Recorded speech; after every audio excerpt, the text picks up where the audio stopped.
সবাইকে স্বাগত জানাচ্ছি ব্রাহ্মণবাড়িয়া 24.com-এর আরও একটি ভিডিওতে। দর্শক, আপনারা জানেন যে আজকে বিকাল প্রায় 4টা থেকে বেলা 4টার দিক থেকে কিন্তু ব্রাহ্মণবাড়িয়াতে মুষলধারে বৃষ্টি হচ্ছে। মুষলধারে বললে ভুল হবে, সেটি অতি ভারী বর্ষণ হচ্ছে এবং এই বর্ষণের ফলে ব্রাহ্মণবাড়িয়া শহরের বিভিন্ন স্থানে কিন্তু সড়কে জলাবদ্ধতা দেখা দিয়েছে। আমরা খবর নিয়েছি আমাদের শহরের ট্যাঙ্কের পাড়, পাইকপাড়া, মুন্সের পাড়া, বাগানবাড়ি সহ শহরের বিভিন্ন জায়গাতে এরকম রাস্তার পাশে ড্রেনের পানি নামতে না পেরে কিন্তু জলাবদ্ধতার সৃষ্টি হয়েছে।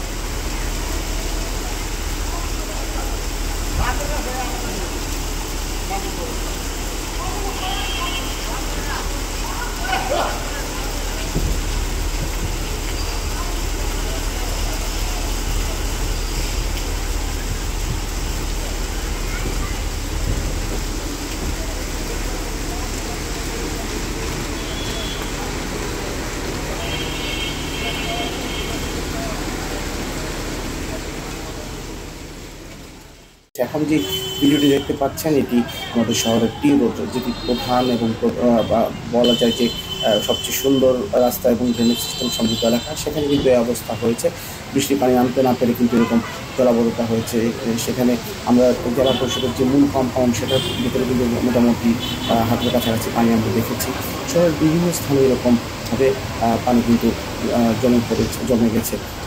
এখন পর্যন্ত রাত প্রায় 9টা বাজে, এখন পর্যন্ত কিন্তু বৃষ্টি অব্যাহত আছে। এই বর্ষণ কখন থামবে সেটা বলা যাচ্ছে না।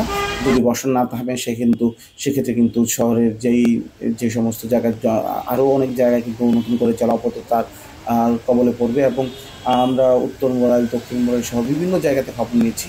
সব জায়গাতে একই অবস্থা, জলাবদ্ধতার কিন্তু সৃষ্টি হয়েছে।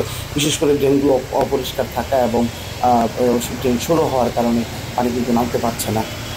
তো সবাই সাবধানে থাকবেন। ব্রাহ্মণবাড়িয়া 24.com সাথে থাকবেন।